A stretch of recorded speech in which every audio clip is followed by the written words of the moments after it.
At our divorce hearing, my ex-husband looked at me, laughed in my face, and said, "You're nothing without me."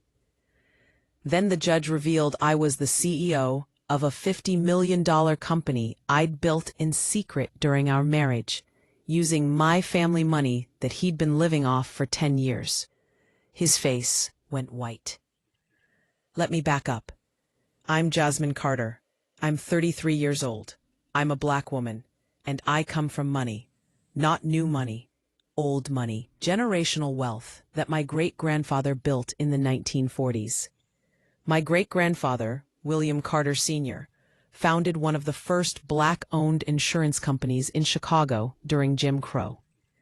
While black people were being legally discriminated against, redlined out of neighborhoods, denied bank loans, my great-grandfather was building an empire. He was smart, strategic. He insured black businesses that white-owned insurance companies wouldn't touch. He invested in black neighborhoods. He built wealth when the system was designed to keep us poor. By the time he died in 1978, he'd built a $50 million empire. That money grew over generations. By the time I was born, my family was worth over $100 million. We had old money, new money, trust funds, real estate, stocks, businesses. My family was part of Chicago's black elite, the kind of wealth that doesn't flash, doesn't show off, just exists quietly and powerfully. I grew up in a mansion in Hyde Park, went to private schools, traveled the world, had everything I needed.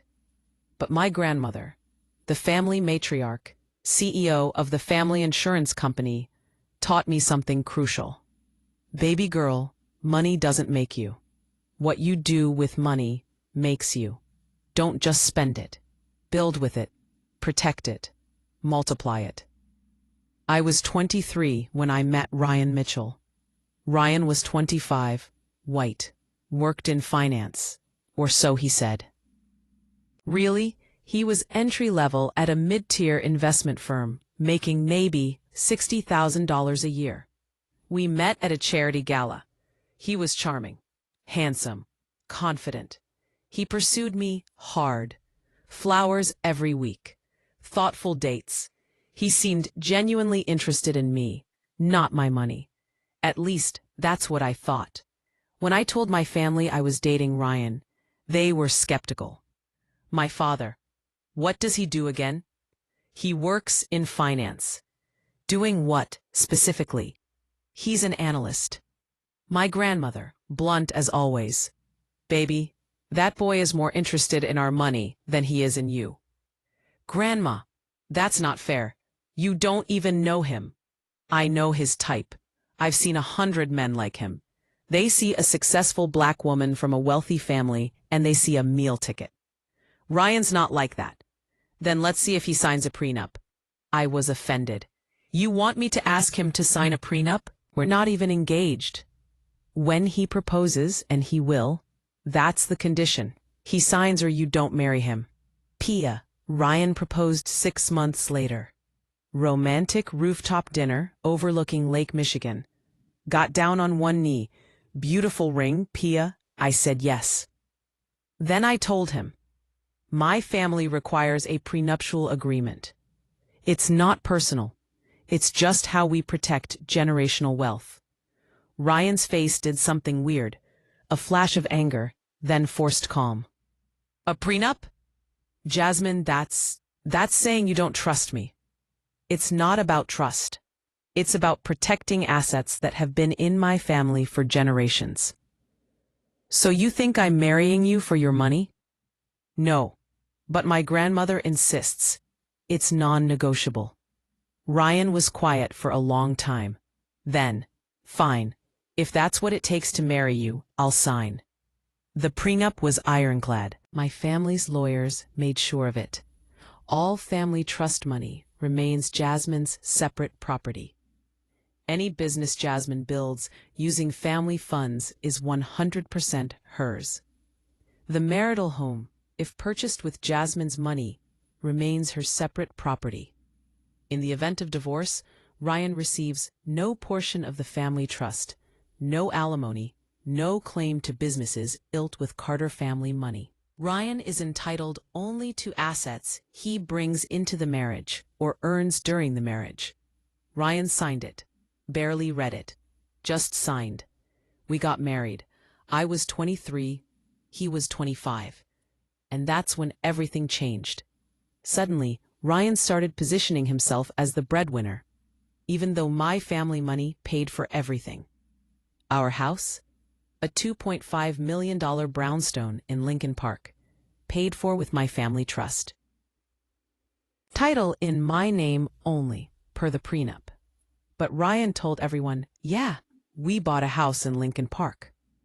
Ryan's investment fund that he wanted to start, I seeded it with $500,000 from my trust because he said he wanted to build something. It never made money. Lost $200K in the first 2 years. But Ryan kept at it, kept spending my money, kept calling himself an entrepreneur. Our cars? A Range Rover for him, a Mercedes for me. Both paid for with my money. Our vacations? Europe, Caribbean, Hawaii. My money. Country club membership? My money. Designer clothes, expensive dinners, luxury lifestyle? All my money. But at dinner parties, Ryan would say, I make sure my wife is comfortable. She doesn't need to work. I handle everything. His friends would nod approvingly. Good man, taking care of your woman. I would sit there, silent, because confronting him in public would cause a scene. But I'd bring it up at home. Ryan, you're telling people you're supporting me? Everything we have is my family money. It's our money now. We're married. No, read the prenup. It's my money. You contribute $60,000 a year. Our lifestyle costs $400,000 a year. The math doesn't math. So you're going to throw it in my face that you come from money? That's really attractive, Jasmine. I'm not throwing it in your face. I'm asking you to stop lying to people about who pays for what. I'm not lying. I'm the man of this house. I'm supposed to provide. Stop emasculating me. This argument happened at least once a month for 10 years. But here's what Ryan didn't know. 5 years into our marriage, my grandmother got sick. Stage 4 pancreatic cancer. She had 6 months to live. She called me to her bedside at Northwestern Memorial Hospital. Jasmine, baby, I need to tell you something. What is it, Grandma? I'm leaving you $20 million, separate from the family trust. This is my personal money, your money, not the family's, yours. Grandma, listen to me. That man you married, he's not who you think he is. I've been watching. He's spending your money like it's his. He's taking credit for your wealth. He's diminishing you. Grandma, Ryan's not that bad. Baby girl, I didn't build this family's wealth by being naive about people. That man is using you. And when you finally see it, and you will see it, you're going to need something that's yours, that he can't touch, that the prenup guarantees he can't touch. What are you saying? Take this $20 million. Build something. Build it quietly. Don't tell him. Build a business, make investments, create your empire. And when the day comes that you need to walk away, you'll have something that's completely yours. You think I'm going to divorce Ryan? Baby, I know you're going to divorce Ryan. Men like him don't change. They just get more entitled. Build your exit plan. Build your empire. And when he shows you who he really is, you'll be ready. She died 3 weeks later. I inherited $20 million. Ryan knew about the inheritance. It was public, part of the will. But what Ryan didn't know is what I did with it.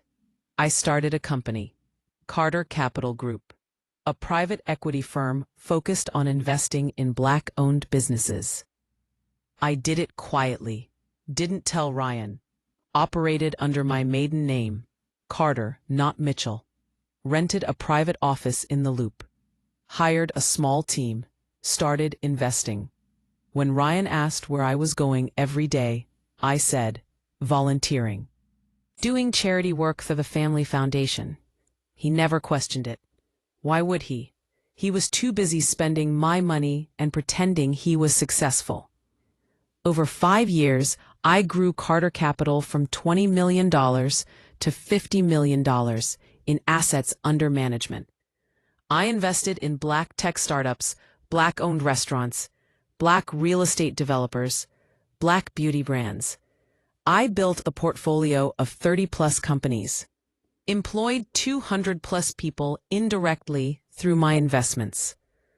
I became known in Chicago's Black business community as a powerhouse, but I kept it quiet from Ryan.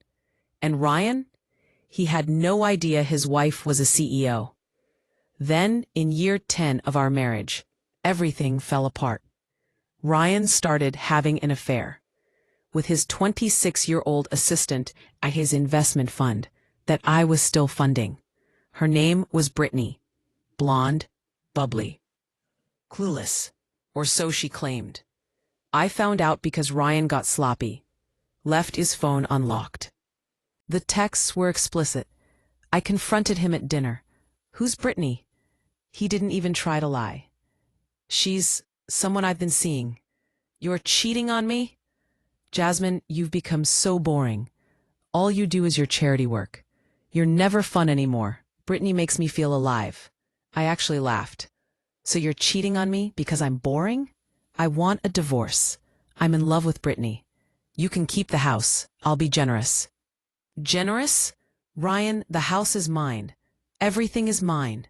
You've been living off my family money for 10 years. That's our money. We're married. I'm entitled to half. Read the prenup. You're entitled to nothing.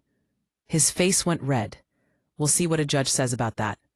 He filed for divorce the next day and demanded half the house, half my trust fund, alimony, his fair share of marital assets. His argument? I sacrificed my career to support my wife. I deserve compensation. The audacity. We ended up in court. Cook County Circuit Court. Judge Monica Harris presiding. A Black woman, mid-50s, no nonsense. Ryan showed up in an expensive suit that my money bought, looking smug and confident.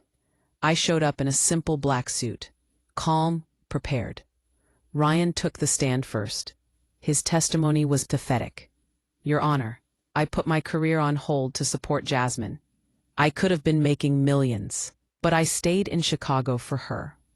I managed our household, supported her emotionally while she did her little volunteer work. She comes from generational wealth. I come from a working-class family. I deserve compensation for the lifestyle disparity. Then he looked directly at me and laughed. Your Honor, let's be honest. Jasmine is nothing without me. She's never worked a real job in her life. She's lived off her family money. Without me managing things, she'd be lost. She needs me more than I need her. The courtroom went silent. Judge Harris raised an eyebrow. Mr. Mitchell, are you finished? Ryan, still smug. Yes, Your Honor. I just want what's fair. Judge Harris looked at my lawyer. Miss Coleman, I believe you have evidence to present. My lawyer, Patricia Coleman, the best family law attorney in Chicago, stood up with a stack of documents. Your Honor, I'd like to submit Exhibit A, financial records for Carter Capital Group, a private equity firm founded and operated solely by Mrs. Jasmine Carter Mitchell. Ryan looked confused. What? Patricia continued, her voice clear and powerful. Mrs. Carter Mitchell is the founder and CEO of Carter Capital Group, which currently manages $50 million in assets under management. The company was founded 5 years ago using Mrs. Carter Mitchell, Carter Mitchell's separate inheritance of $20 million from her late grandmother. Per the prenuptial agreement signed by both parties, this business is Mrs. Carter Mitchell's sole and separate property. Ryan's face went from confused to pale to white. Carter Capital Group employs 15 staff members directly and has invested in 30 Black-owned businesses across Chicago, creating approximately 200 jobs. Mrs. Carter Mitchell's personal net worth from this business venture is approximately $35 million. The judge looked at Ryan. Mr. Mitchell, you just testified under oath that your wife has never worked a real job in her life and is nothing without you. Were you aware of Carter Capital Group? Ryan, stammering, panicking. No, she said she was volunteering. Judge Harris, icy cold. So while you were busy having an affair with your assistant and spending your wife's family money, she was building a $50 million company, and you had no idea. She lied to me. She hid this. She didn't have to tell you, Mr. Mitchell. Per the prenuptial agreement you signed, her separate property remains separate. Were you also unaware that the $2.5 million house you're demanding half of is titled solely in her name, purchased entirely with her family trust funds? That's our marital home. No, Mr. Mitchell, it's her separate property. Per Illinois law and your prenuptial agreement, you have no claim to it. You have no claim to her trust fund. You have no claim to her business. You're entitled to exactly what the prenup says. Nothing. Ryan was spiraling. This isn't fair. I was her husband for 10 years. Judge Harris leaned forward, and her words were like ice. A husband who cheated. A husband who contributed virtually nothing financially to the marriage. A husband who just stated in open court that his wife, who is worth $35 million independently, is nothing without him. Mr. Mitchell, let me be very clear. You are entitled to nothing. The prenuptial agreement is ironclad. Your motion for equitable distribution is denied. Your motion for alimony is denied. Mrs. Carter Mitchell retains all separate property, including the marital residence. You have 30 days to vacate the premises. This divorce is granted. We're done here. Gavel. The sound echoed through the courtroom. Ryan sat there, stunned, his whole world crumbling. I stood up, collected my things, and walked toward the exit. Ryan's voice, shaking with rage and disbelief. Jasmine, wait. I stopped, turned around, looked at him one last time. I'm nothing without you, I said quietly. No, Ryan. You were always nothing without me. You just didn't realize it until now. Then I walked out of that courtroom, and I never looked back. The courthouse doors closed behind me, and I took my first breath as a divorced woman. Free. My lawyer Patricia walked beside me, heels clicking on the marble floor. That was the most satisfying case I've handled in 20 years, she said, smiling. Did you see his face when we revealed Carter Capital? I did. That made 10 years of marriage almost worth it. Almost. Almost. We walked to her car. Jasmine, I need to warn you. Men like Ryan don't handle humiliation well. He's going to lash out. Be prepared. I have a security system. I'll be fine. I'm not just talking about physical safety. He's going to try to damage your reputation, your business. He'll tell his version of the story and make you the villain. Let him try. The truth is public record now. Anyone who matters knows the real story. Patricia dropped me off at my office, Carter Capital Group, 15th floor of a building on Wacker Drive with views of the Chicago River. My assistant, Maya, greeted me. How did it go? I'm officially divorced, and he got nothing. Maya pumped her fist. Yes! We should celebrate. Champagne? Later. Right now, I have work to do. What's on the schedule? You have a 2 p.m. with the founders of that Black-owned fintech startup. They're looking for $2 million in Series A funding. Perfect. Send me their pitch deck. I'll review before the meeting. Life went on, because this was my real life. Carter Capital was real. My work was real. My success was real. Ryan had just been an intermission, a detour, a mistake. Now I was back on track. Ryan's financial reality check. Meanwhile, Ryan's world was imploding. He left the courthouse in shock, drove back to the house, our house, except it wasn't ours, it was mine, and started packing. 30 days to vacate, 30 days to figure out where the hell he was going to live. He had no savings. He'd spent every dollar he'd ever made, and most of my dollars, on maintaining the lifestyle. The designer suits in his closet, my money. The Rolex on his wrist, gift from me, purchased with my money. The Range Rover in the driveway, titled in my name. He'd have to give it back. Ryan called his bank, checked his accounts. Personal checking, $3,400. Savings, $0. Retirement account, $47,000. From his job, which barely paid anything. Investment portfolio from his fund, $280,000. What was left after he'd lost $200,000 of my money. Total net worth, about $330,000. Sounds like a lot, right? Except he'd been living a $400,000 per year lifestyle for 10 years. He had no idea how to live within his means. He started apartment hunting. The studio apartments in decent neighborhoods, $1,800 to $2,500 a month. He toured a studio in Lakeview, 450 square feet, tiny kitchen, bathroom barely big enough to turn around in. The landlord, it's $2,200 a month, first and last month's rent, plus security deposit. You'll need to show proof of income, 3 times the monthly rent. Ryan did the math. He'd need to show $6,600 per month income. That meant $79,200 a year. His current job paid $65,000. I can provide bank statements showing assets. We need income verification, employment letter, recent pay stubs. Ryan didn't qualify. He ended up in a cheaper studio in a not great neighborhood on the north side. $1,200 a month. Smaller, older building, sketchy area. Moving day was humiliating.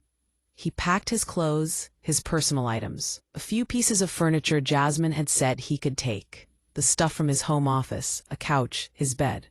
Everything else stayed in the house, because it was hers.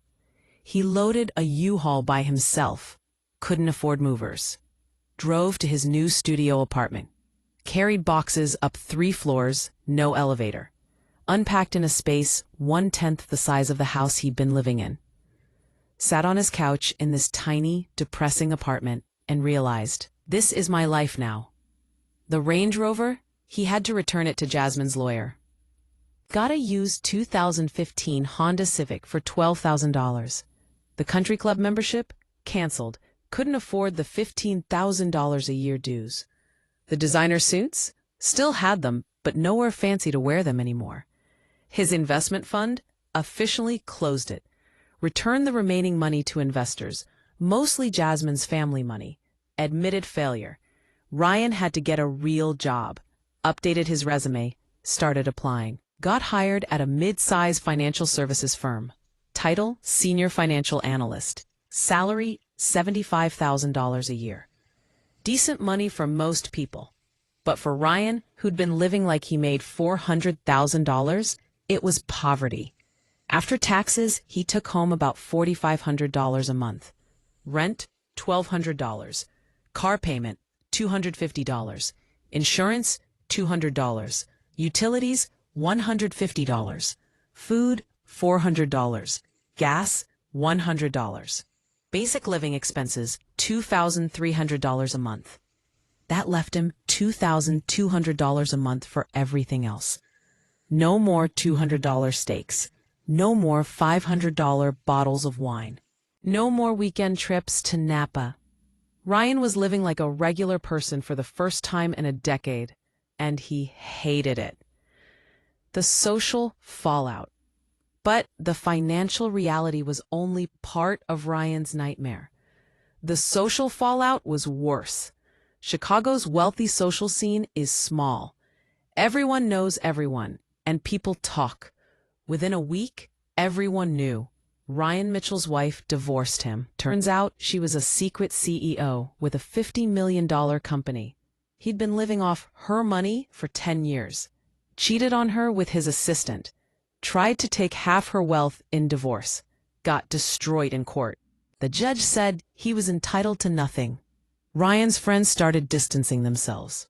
His country club buddies stopped returning calls. His golf foursome suddenly didn't have room for him anymore. Dinner party invitations dried up. He was toxic. One of his former friends, Marcus Chen, who he'd known for 8 years, finally told him the truth over drinks.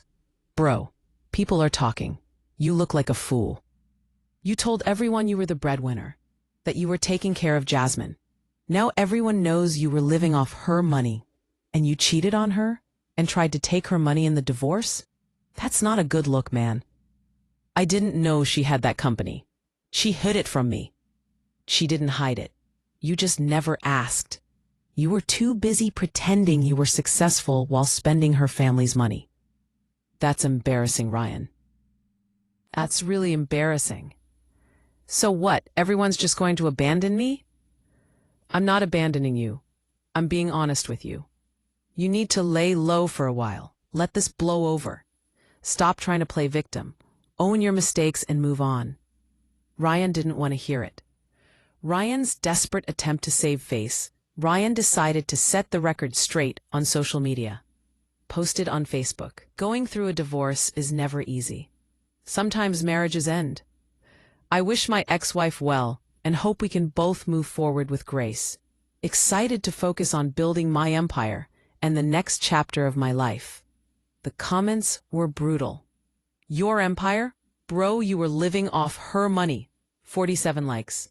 "Didn't you just lose everything in divorce court?" 63 likes. "Wish her well? You cheated on her and tried to take her money. Embarrassing." 102 likes. "Building your empire? Start by getting a job." 89 likes. Ryan deleted the post within 2 hours, but the screenshots had already been taken, shared, laughed at. Then Brittany, his affair partner, the 26-year-old assistant, made things worse. She was furious because Ryan had lied to her too. He'd told Brittany he was wealthy, that he owned the house in Lincoln Park, that he funded the investment company, that his wife was just a housewife who didn't understand him. Brittany had believed him, thought she was dating a rich, successful older man.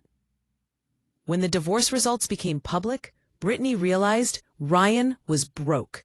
Everything belonged to Jasmine. He'd been lying to her for months. Brittany sent Ryan a text the day after the hearing. "You lied to me. You told me you were successful. You told me the house was yours. You told me your wife was nobody. Turns out she's the CEO, and you're the broke cheater living off her money. I'm done. Lose my number." Ryan tried calling her. She blocked him. Tried showing up at her apartment. She threatened to call the police. Brittany was gone, and Ryan was alone. Ryan's public meltdown. 3 weeks post-divorce, Ryan hit his breaking point. He'd been drinking a lot. Sitting in his depressing studio apartment, scrolling through social media, seeing Jasmine's success everywhere. LinkedIn post from Jasmine. Excited to announce Carter Capital Group's latest investment, $3 million in funding for a Black-owned sustainable fashion brand. Building wealth in our communities, one investment at a time. 643 likes, 87 comments, all positives. Ryan's hands shook with rage. He made a terrible decision. He agreed to do an interview with a men's podcast, one of those toxic alpha male podcasts that blame women for everything.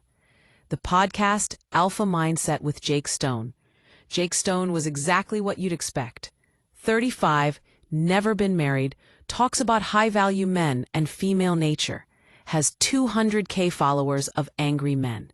Ryan was the perfect guest. Episode title, How My Ex-Wife Hid Her Wealth and Destroyed My Life. Ryan played the victim hard. "She lied to me for 5 years, Jake. Built a whole company behind my back. I'm her husband, was her husband, and she never told me. I had no idea she was worth $50 million while I'm thinking we're building a life together. Jake, bro, that's insane. That's betrayal, man. Straight up betrayal. And the system is rigged against men.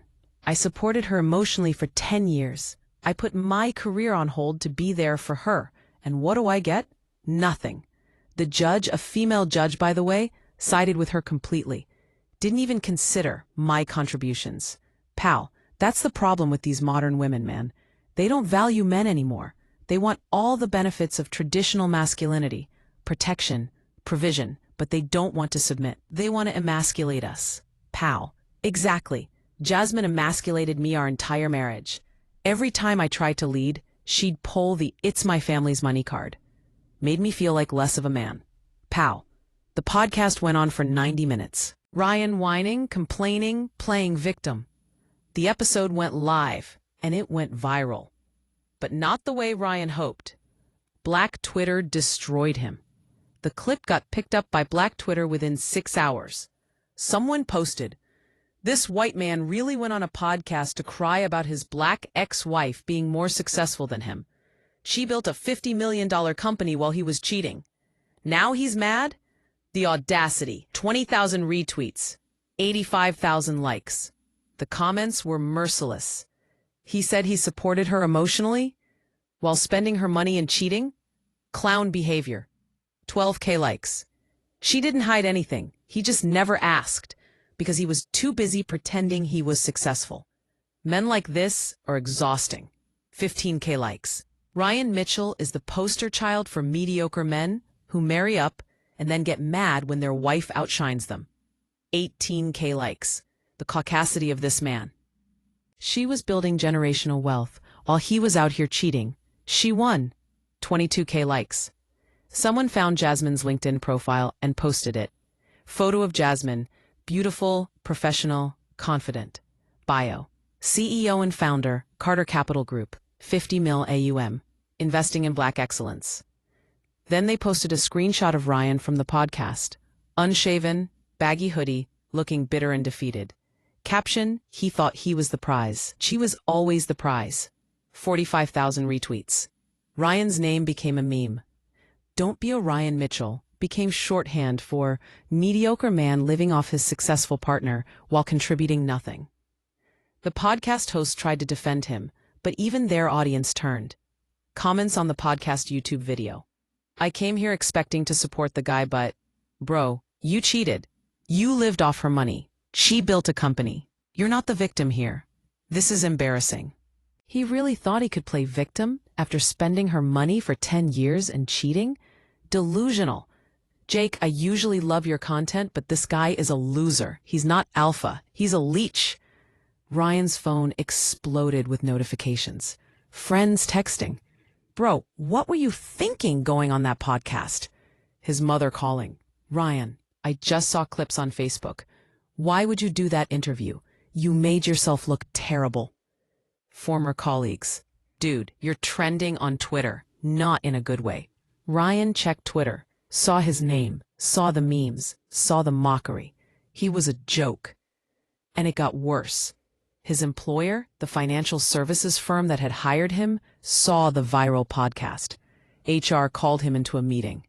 "Ryan, we've seen the podcast episode you participated in. The content reflects poorly on our firm's values. We're concerned about the reputational impact. We're going to have to let you go." "You're firing me for doing a podcast?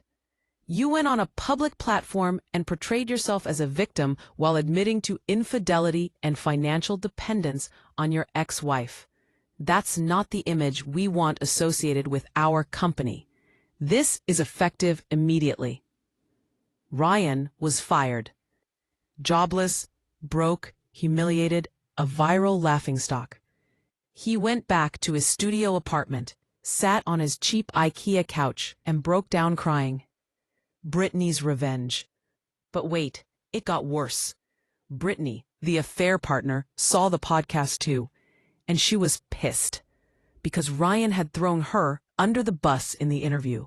He'd said, "My girlfriend at the time, Brittany, she was fun, exciting, everything my wife wasn't. She made me feel like a man again." And Brittany's phone blew up with messages from people who'd figured out she was the other woman. She decided to set the record straight, called a local tabloid, Chicago Tribune's gossip column, gave an interview. Headline: I was the other woman and he lied about everything. Brittany's story: Ryan told me he was a successful investor. He said he owned a house in Lincoln Park. He said his wife was just a housewife who didn't work and didn't understand him. He bought me expensive gifts, designer bags, jewelry, nice dinners. I thought he was rich. I didn't know everything was his wife's money. When I found out the truth, that she was the CEO, that she was worth millions, that he was living off her, I broke up with him immediately. I feel terrible for Jasmine. She deserved so much better. And Ryan? He's a liar and a fraud. The article ran with photos of Brittany looking remorseful and Ryan looking like a mess from the podcast. The internet ate it up. Even the mistress is Team Jasmine. That's when you know you're trash. 34K likes. Brittany said, he's a liar and a fraud, and she's right. 28K likes. The way everyone in this man's life has turned on him? Maybe he's the problem?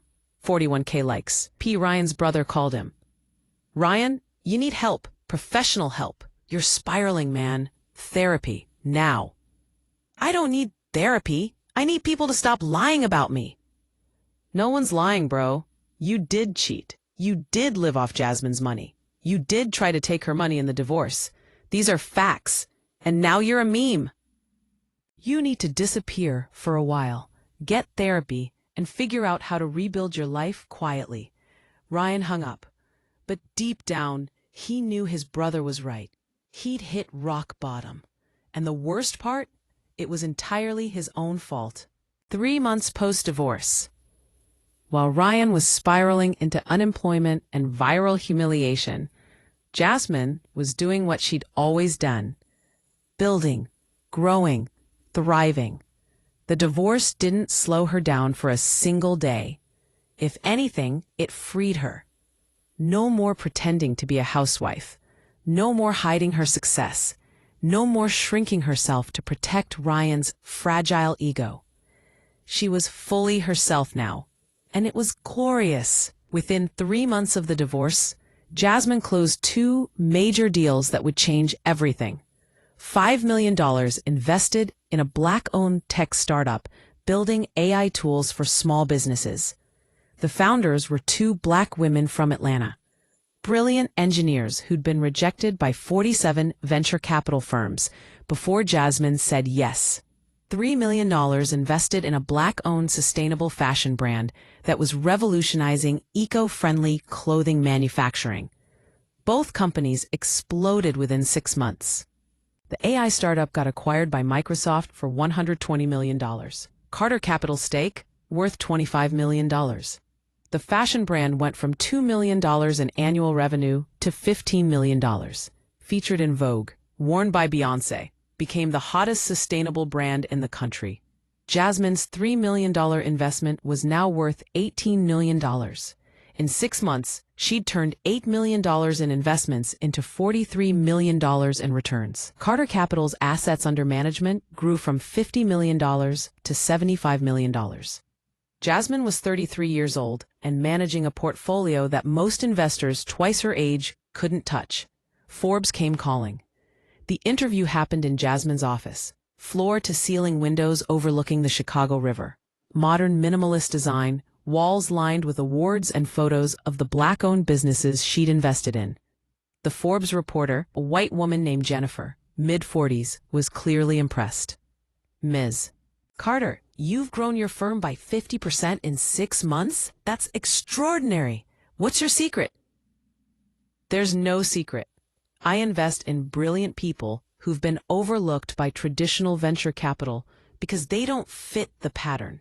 White, male, Stanford or Harvard-educated, tech bro culture. I look for Black entrepreneurs with real businesses solving real problems in underserved communities. They don't need coddling. They need capital. I give them capital and get out of their way. Your ex-husband claimed in a recent podcast that you hid your business from him during your marriage. Is that true? Jasmine smiled. The kind of smile that doesn't reach the eyes. I didn't hide anything. I built a business using my separate inheritance, which per our prenuptial agreement was my sole property. I operated under my maiden name, Carter, which is standard in business. My ex-husband never asked what I did with my days because he was too busy spending my family's money and having an affair with his assistant. His ignorance of my success isn't my responsibility. That's direct. I'm done protecting men's egos at the expense of my truth. For 10 years, I made myself smaller to make him feel bigger. Never again. The Forbes article dropped 2 weeks later. Headline, Meet Jasmine Carter, the 33-year-old CEO building black wealth one investment at a time. The article was glowing, detailed her family's history, her business strategy, her portfolio companies, her vision for generational black wealth. There was one paragraph about Ryan. Carter was previously married to Ryan Mitchell, who attempted to claim half her assets in their divorce despite a prenuptial agreement. Judge Monica Harris ruled that Mitchell was entitled to nothing, noting that he had contributed virtually nothing financially to the marriage while spending Carter's family money. Mitchell has since given interviews claiming he was betrayed, but public records and court documents tell a different story. Peace, savage, factual, perfect. The article went viral in the black business community. Jasmine's LinkedIn post sharing the Forbes article got 12,000 likes, 847 comments, 2,300 shares. Comments from black entrepreneurs. P. This is what black excellence looks like. Thank you for investing in you. P. I remember when venture capital wouldn't even meet with black founders. Now we have Jasmine Carter. This is the future. P. She took generational wealth and multiplied it while investing in our communities. That's legacy building. Postpart. Jasmine's calendar exploded with requests. Speaking engagements at Harvard Business School, Stanford, Spelman, Howard. Invitations to join corporate boards. Requests to keynote conferences. She accepted selectively, only opportunities that aligned with her mission. Meanwhile, her personal life was complicated. She'd started dating again, casually, nothing serious. A few dates with a doctor, nice guy, but boring conversation. Coffee with a lawyer, too intense, talked about his ex-wife the whole time. Dinner with a tech entrepreneur who spent the entire meal trying to pitch her his startup. Jasmine was starting to think maybe she should just focus on work when she met Marcus Thompson. It happened at a charity gala for Chicago public schools. Black tie event, $1,000 plate, fundraiser for STEM programs in South Side schools. Jasmine was there as a sponsor. Carter Capital had donated $100,000.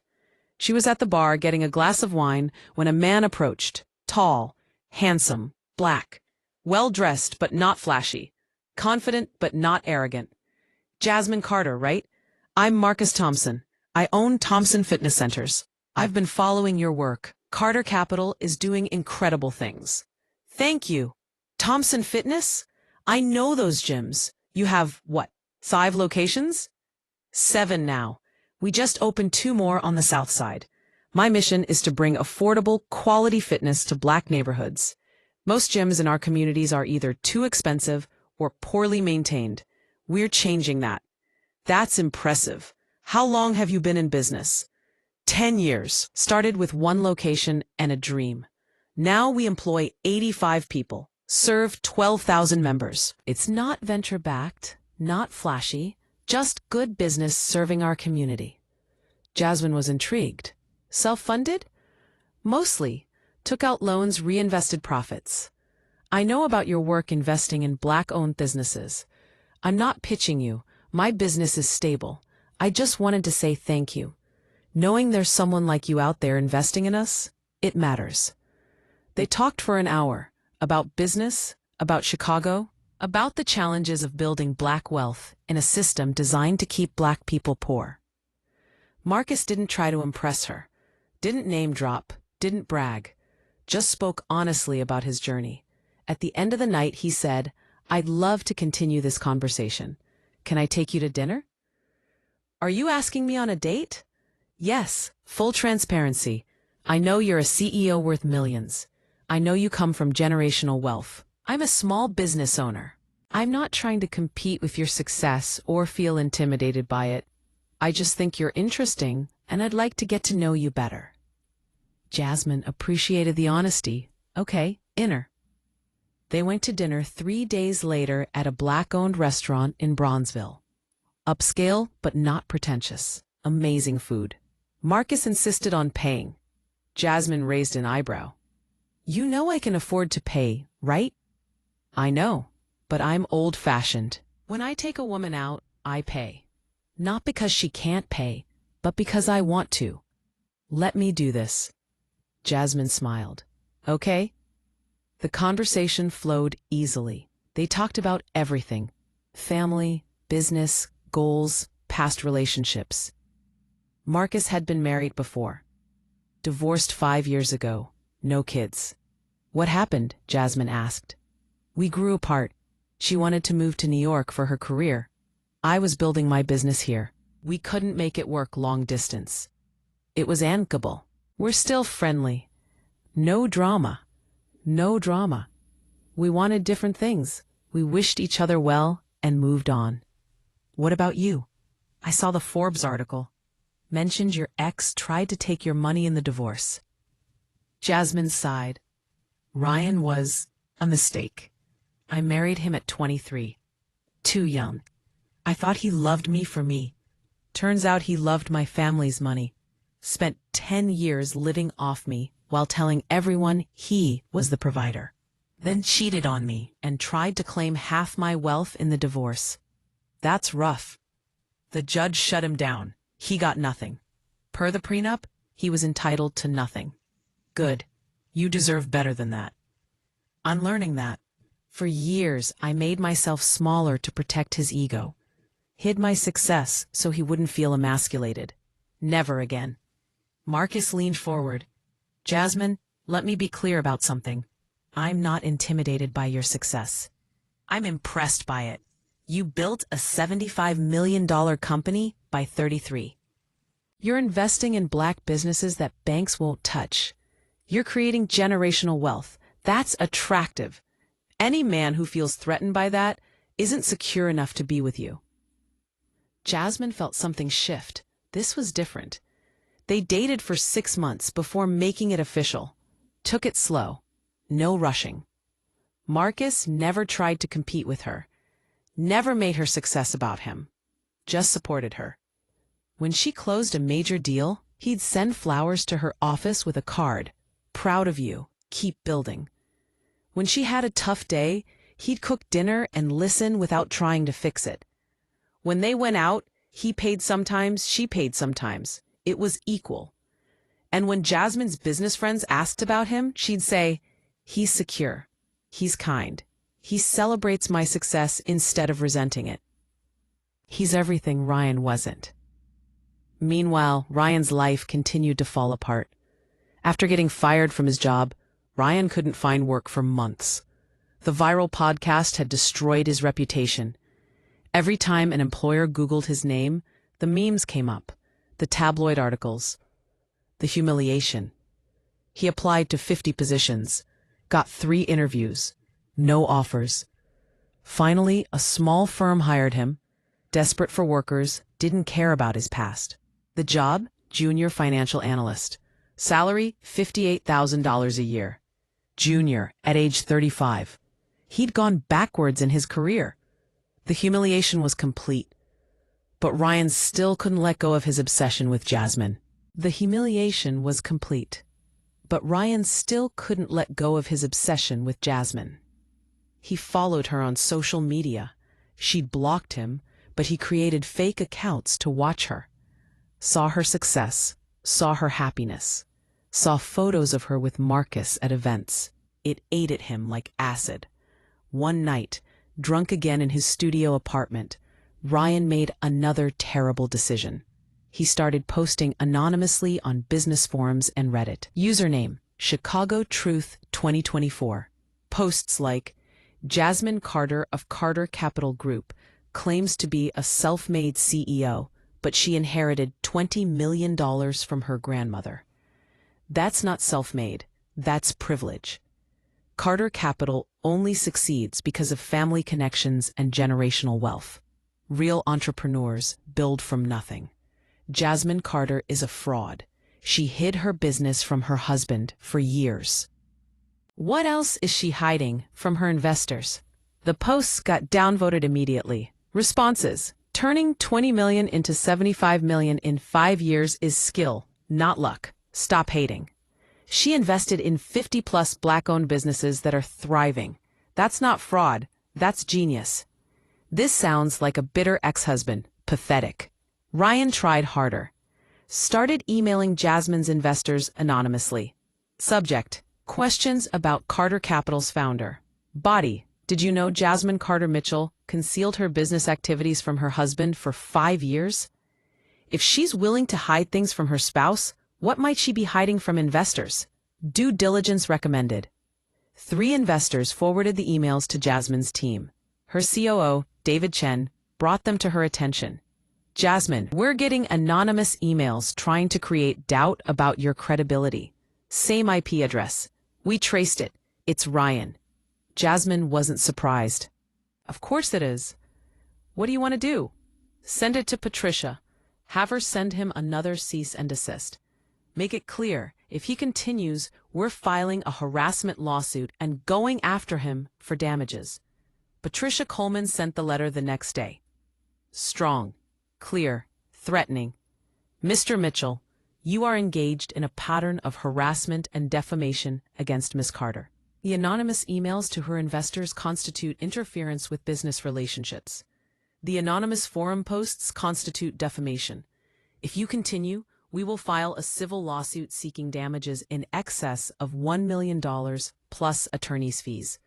We will also seek a restraining order. This is your final warning. Any further contact, direct or indirect, will result in immediate legal action. Ryan received the letter at his apartment. Read it, panicked. He couldn't afford a lawsuit, couldn't afford a lawyer, could barely afford rent. He backed off. Temporarily. But the obsession remained. 2 months later, Ryan saw something on social media that broke him. A photo of Jasmine and Marcus at a rooftop party, both smiling, happy, in love. Caption from Jasmine's friend who posted it. Beautiful couple. So happy to see Jasmine thriving with someone who actually deserves her. Ryan stared at the photo for an hour. Marcus was everything Ryan wasn't. Successful on his own, confident, secure, Black, which meant he understood Jasmine's mission in a way Ryan never could. Ryan felt replaced, erased, forgotten. At 2 a.m., drunk on cheap whiskey, Ryan texted Jasmine from a new number she hadn't blocked yet. You moved on already? After everything we had? I gave you the best years of my life, and you replace me like I'm nothing. How dare you? Jasmine was asleep. Saw the text in the morning. Showed it to Marcus over breakfast. Marcus read it, his jaw tight. This guy needs to stop. He won't. He's obsessed. He can't handle that I'm happy without him. What do you want to do? Get a restraining order. This is harassment. Patricia filed for an order of protection that day. Evidence submitted. The drunk text messages. The anonymous defamatory emails to investors. The anonymous forum posts traced to Ryan's IP. Pattern of behavior over 4 months. Judge granted the order immediately. Ryan Mitchell was prohibited from contacting Jasmine Carter directly or indirectly, coming within 500 feet of her residence or place of business, posting about her online, contacting her investors, employees, or business associates. Violation would result in immediate arrest. Ryan was served with the order at his apartment by a sheriff's deputy. He tried to argue. This is ridiculous. I'm not dangerous. I'm just trying to. Deputy says, Sir, sign here, acknowledging receipt. If you violate this order, you'll be arrested. Ryan signed, hands shaking. Humiliated again. He called his brother. They got a restraining order against me, like I'm some kind of criminal. His brother, exhausted. Ryan, you've been harassing her for months. Anonymously emailing her investors, posting lies online, drunk texting at 2 a.m.? That is harassment. You need help. Professional help. I don't need it. Yes, you do. You're obsessed with a woman who's moved on. You lost her because you cheated, and you were a leech. Now you're making it worse by stalking her. Get therapy or you're going to end up in jail. His brother hung up. Ryan sat in his apartment, alone, the restraining order on his coffee table. He'd hit a new low. But it was about to get lower. 3 weeks later, Ryan did the unthinkable. He violated the restraining order. Jasmine and Marcus were attending a charity gala at the Four Seasons Hotel. Big fundraiser for Black youth entrepreneurship programs. Jasmine was a sponsor. Carter Capital had donated $150,000. Black tie event, 300 guests, formal, elegant. Ryan saw the event promoted on social media, saw that Jasmine would be there. He'd been drinking, made a terrible decision, showed up at the Four Seasons in a suit, one of the expensive ones Jasmine had paid for years ago, now wrinkled and outdated. Walked into the ballroom like he belonged there. Security didn't stop him. It was a large event. People were mingling. Ryan spotted Jasmine across the room. She was laughing, talking to a group of Black business owners. Marcus beside her with his hand on her back. She looked happy, radiant, free. Ryan felt rage rise in his chest. He started walking toward her. One of Jasmine's employees, a young woman named Kendra, who'd met Ryan once before the divorce, spotted him first. "Oh my God, that's Ryan. He has a restraining order. He shouldn't be here." She immediately got security. But Ryan had already reached Jasmine. "Jasmine! Jasmine!" She turned, saw him. Her face went from surprise to ice-cold fury. "Ryan, what the hell are you doing here? I need to talk to you. You can't just cut me out of your life like I never existed." Marcus stepped between them. "Bro, you need to leave. Now." Ryan, drunk, aggressive. "Who the hell are you? I'm the man she's with now. And you're violating a restraining order. Security is already on the way. Leave before this gets worse for you." "Worse for me? She destroyed my life. She hid her money. She lied to me for years." Jasmine, calm but firm. "I didn't lie about anything. I built a business with my money. You were too busy cheating and spending my family's wealth to notice. Now you need to leave before you get arrested." "I'm not going anywhere until you hear me out." Ryan tried to grab Jasmine's arm. Marcus moved fast. He didn't hit Ryan, didn't need to. Just blocked him, grabbed his wrist, twisted it behind his back in a controlled hold. Marcus was 6'2", former college football player. Ryan was 5'10", soft from years of luxury and recent months of depression drinking. No contest. Security arrived within 30 seconds. "Sir, you need to come with us." "Get off me. I just want to talk to my wife." "She's not your wife," Marcus said, still holding him. "She's your ex, who has a restraining order against you. Police are already here."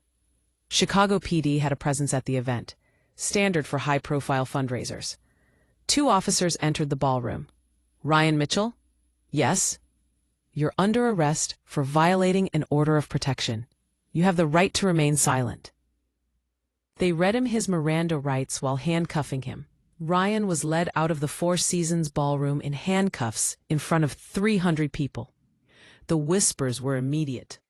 "Isn't that Jasmine Carter's ex-husband? The one from the podcast? Oh my God, he was just arrested." Jasmine stood there, shaking slightly from adrenaline. Marcus put his arm around her. "You okay?"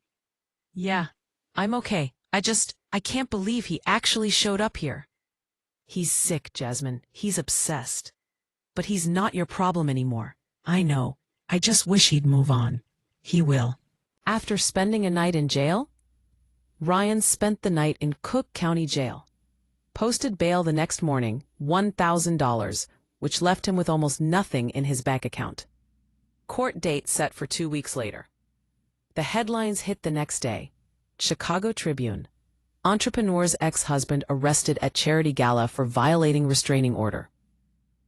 The article detailed everything: Ryan's arrest, the restraining order, the divorce. His viral podcast. Ryan's name was Mud, again. At the court hearing, the judge was not sympathetic.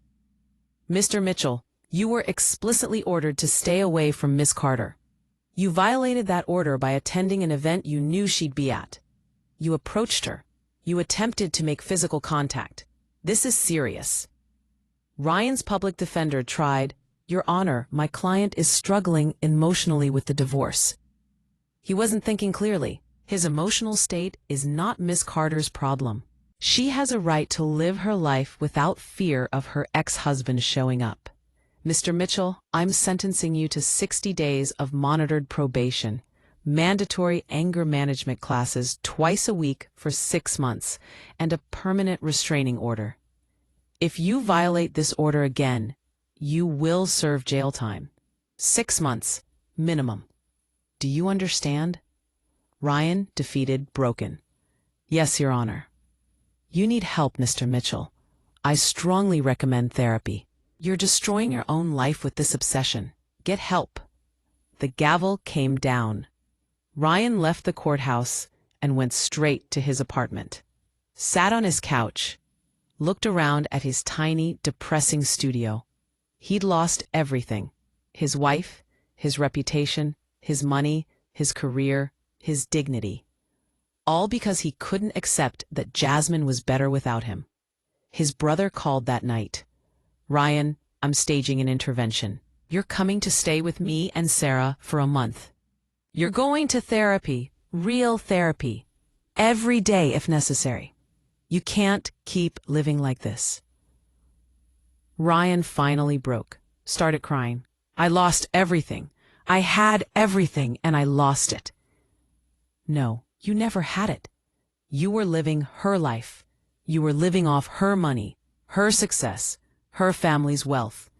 Now you have to build your own life, and that starts with accepting responsibility and getting help." "I don't know how." "That's why you need therapy." "Let me help you. Please." Ryan agreed. For the first time in 2 years, he agreed to get real help.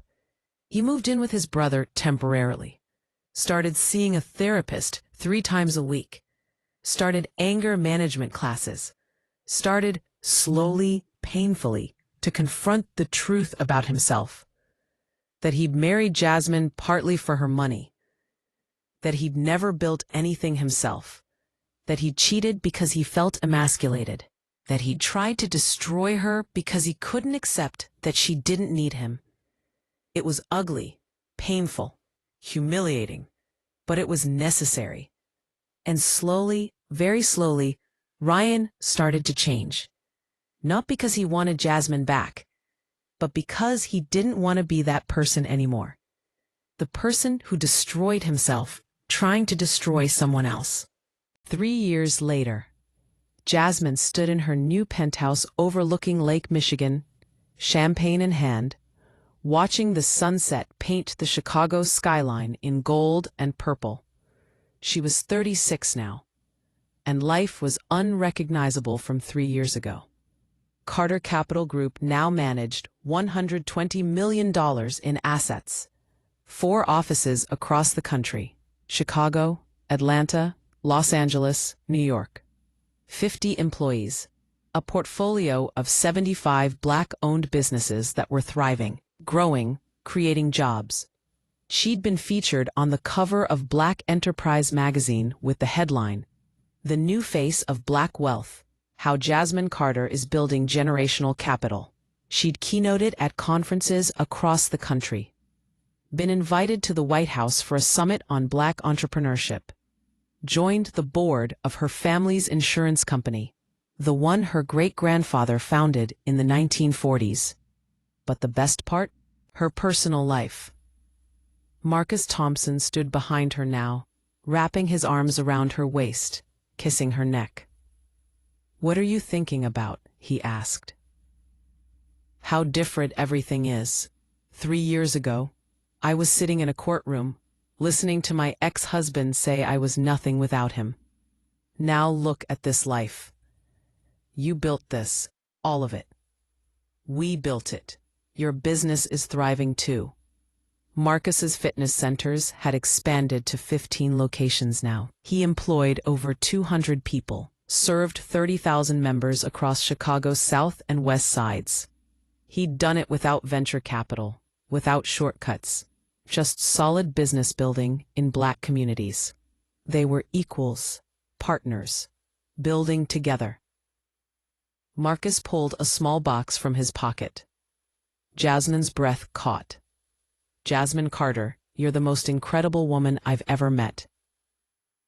You're brilliant, driven, compassionate, successful. I don't want to be your provider, because you don't need one. I want to be your partner, your equal, the person who celebrates every win with you and supports you through every challenge. Will you marry me? The ring was stunning, elegant, not ostentatious, just perfect. Jasmine turned to face him, tears in her eyes. Yes, God, yes. He slid the ring on her finger. They kissed as the sun set over the city they both loved. The engagement announcement went public the next week. Jasmine posted a photo on Instagram, her and Marcus on the penthouse balcony, her hand showing the ring, both of them glowing with happiness. Caption, found my partner, my equal, the man who celebrates my success instead of resenting it. Forever starts now. 45,000 likes in the first hour. Comments flooded in. This is what you deserve. Congratulations. A man who's secure enough to stand beside a powerful woman. That's rare. Beautiful couple. Your ex is somewhere sick right now. Good. You won. Ryan did see it. Of course he did. He was 38 now, living in a modest one-bedroom apartment, working as a senior financial analyst at a small firm, making $85,000 a year. He'd spent the last 2 years in intensive therapy, twice a week at first, then once a week as he got healthier. His therapist, Dr. Patricia Holmes, a Black woman in her 50s, hadn't been gentle with him. Ryan, you have a fundamental problem with women who are more successful than you. You married Jasmine because her family had money, then spent 10 years resenting her for having what you wanted. That's not love. That's parasitic behavior. I did love her. You loved what she represented. Status, wealth, access. But when she built something of her own, something you didn't control, you felt threatened. So you cheated to feel powerful. Then you tried to destroy her when she left. That's not love. That's pathological narcissism. It took months for Ryan to accept that truth. Months of painful self-reflection, confronting how he'd treated Jasmine, how he'd treated women in general, how he'd measured his worth by his ability to control and diminish others. He'd written dozens of unsent letters to Jasmine, apologies, explanations, attempts to process his guilt. His therapist told him, "You'll never send these, they're not for her. They're for you, to process what you did and why." Ryan had finally started dating again. Met a woman named Sarah, 35, a middle school teacher. Kind, down to earth. No idea about his past until he told her on their third date. I was married before. I cheated on my wife. I lived off her family's money while pretending I was successful. She divorced me, and I tried to ruin her life afterward. I was arrested for violating a restraining order. I'm not proud of who I was, but I've spent 2 years in therapy trying to be better. Sarah appreciated the honesty. That takes courage to admit. Are you still that person? No, I'm not. I've worked really hard to change. I'm not perfect, but I'm not that guy anymore. They'd been together for 8 months now, taking it slow, healthy. When Ryan saw Jasmine's engagement announcement, he felt something unexpected. Not rage, not jealousy, just acceptance, and maybe, finally, genuine happiness for her. He showed Sarah the post. That's her, Jasmine, my ex-wife. Sarah looked at the photo. She's beautiful, looks happy. She is. She deserves to be. How do you feel seeing this? Ryan took a breath, sad that I wasn't the person she needed, but glad she found someone who is. Marcus looks like a good guy. That's growth, Ryan. Yeah, it is. Ryan did one final thing, something his therapist had suggested. He wrote one last letter. This time, he actually sent it. Mailed it to Carter Capital Group's office. Short. Simple. Jasmine, I know I have no right to contact you. I'm not asking for anything. I just wanted to say I'm sorry. For everything. For cheating. For disrespecting you. For trying to take what was yours. For harassing you. You deserved better. You always deserved better. Congratulations on your engagement and your continued success. I'm sorry I wasted your time. I hope you're happy. You deserve to be. Ryan. Jasmine received the letter at her office.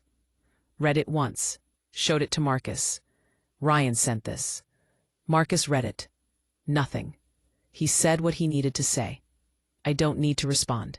I've moved on. She filed the letter away and never thought about it again. 6 months later, Jasmine and Marcus got married. Small ceremony at a private estate in Lake Forest. 100 guests. Family and close friends only. The wedding was beautiful, elegant, joyful. Jasmine wore a custom gown, Marcus a tailored tux. They exchanged vows they'd written themselves. Marcus, Jasmine, you're the strongest, most brilliant woman I know. You built an empire, and you did it with grace and integrity. I'm not here to complete you. You're already whole. I'm here to walk beside you, to celebrate every victory, to support you through every challenge, to be your partner in everything. I love you. Jasmine, crying. Marcus, you taught me what partnership really means. You never tried to dim my light. You never resented my success.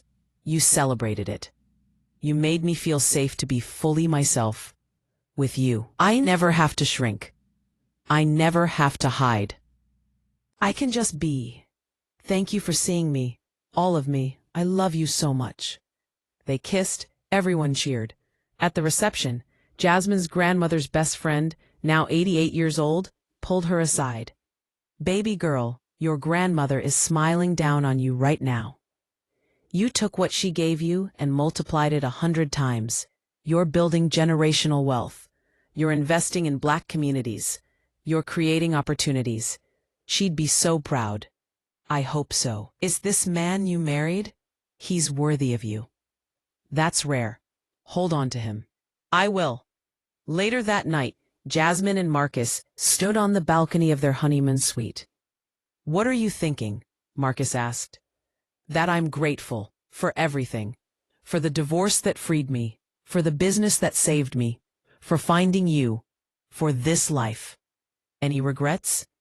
Only that I wasted 10 years with the wrong person. But those years taught me what I wouldn't accept. So maybe they weren't wasted. Maybe they were necessary. Everything that happened made you who you are. And who I am is happy. Finally, genuinely happy. They kissed under the stars. 5 years after her ex-husband had laughed in court and called her nothing. Jasmine Carter Thompson was worth $150 million, happily married to a man who celebrated her, running a business that was changing lives. She'd proven that the best revenge isn't revenge at all. It's building a life so full, so successful, so joyful that the people who tried to diminish you become footnotes. Ryan Mitchell was a footnote now, and Jasmine Carter was writing chapters that would last for generations.